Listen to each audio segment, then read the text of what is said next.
ہزاروں سال نرگس اپنی بینوری پہ روتی ہے، بڑی مشکل سے ہوتا ہے چمن میں دیدہ ور پیدا۔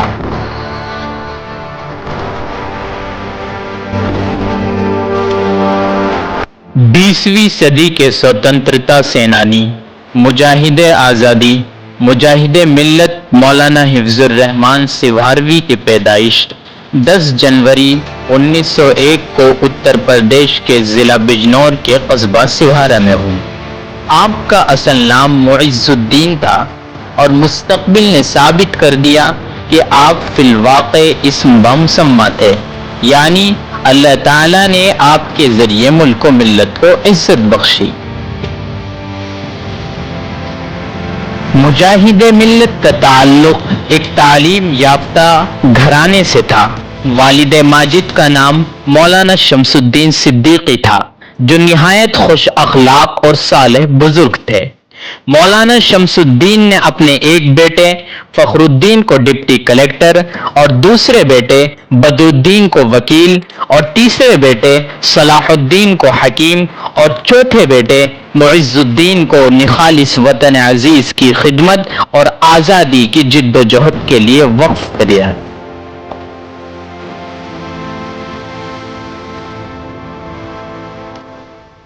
مجاہد ملت کا مزاج شروع سے ہی قائدانہ اور رہبرانہ تھا۔ وہ قوم کے واقعتاً لیڈر اور قائد تھے۔ آپ کی مکتبی تعلیم گھر ہی میں والد کے زیر نگی ہوئی۔ آپ کے والد نے آپ کو ہونہار دیکھ کر خالص عربی تعلیم دلانے کا فیصلہ کیا۔ عربی کی چند ابتدائی کتابیں مدرسہ شاہی مراد آباد میں پڑھیں اور اس کے بعد مدرسہ فیض عام شاہی مسجد سیوھارا میں فراغت تک مصروف تعلیم رہے۔ اس کے بعد دارالعلوم دیوبند پہنچ کر علامہ انور شاہ کشمیری رحمۃ اللہ علیہ کے سامنے زانوِ تلمس طے کیا۔ پھر چند سال جامعہ اسلامیہ ڈھابیل گجرات میں تدریسی خدمات انجام دینے کے بعد 1928 سے جنگ آزادی کے اپنے سفر کا آغاز کیا۔ پھر اس کے بعد تحریک خلافت آندولن کا حصہ بنے اور اسی پاداش میں بجنور جیل بھی گئے۔ 1930 کے ڈانڈی مارچ، تحریک نمک سازی، ڈانڈی ستیہ گرہ میں گاندھی جی کے شانہ بشانہ شریک رہے اور 1947 تک مسلسل جنگ آزادی کے ہر پلیٹ فارم میں بڑھ چڑھ کر حصہ لیا۔ 1947 کے بعد دہلی کے چاندنی چوک کا خونی منظر اور جلتی ہوئی آگ میں جو شخص فائر بریگیڈ بن کر کود پڑا تھا، وہ مجاہد ملت حفظ الرحمان سیوھاروی ہی تھا۔ اس خونی فسادات کے دوران جب دہلی کے علاقوں میں لوگ جاتے ہوئے ڈرتے تھے، اس وقت مجاہد ملت نے جا جا کر لوگوں کو محفوظ مقام تک پہنچایا۔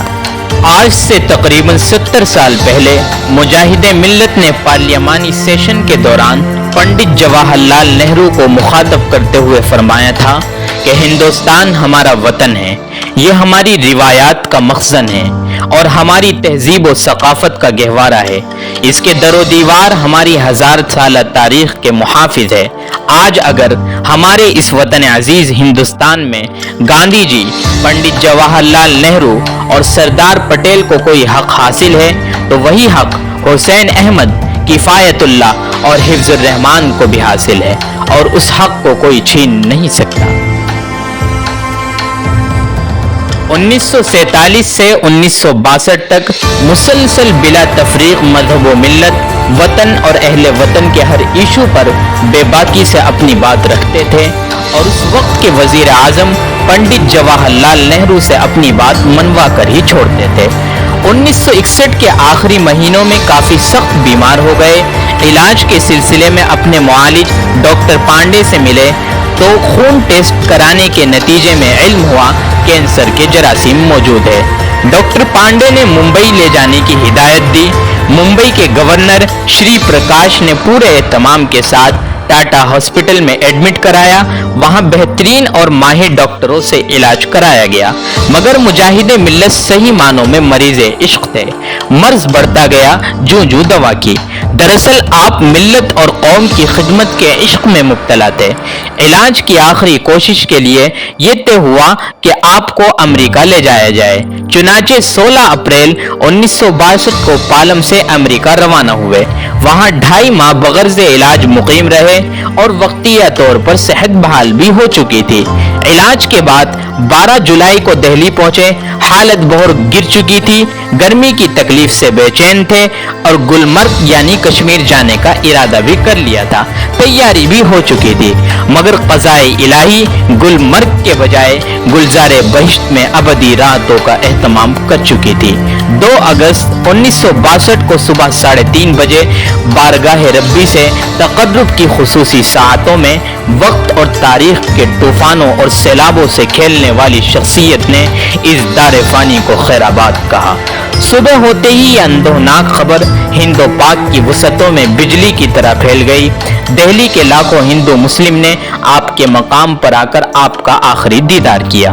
موجودہ وزیر اعظم پنڈت جواہر لال نہرو، صدر جمہوریہ ہند، اسپیکر لوک سبھا اور پارلیمنٹ کے دوسرے وزراء نے اس عظیم رہنما اور لیڈر کے قدموں پر خراج عقیدت و محبت کے پھول نچھاور کیے۔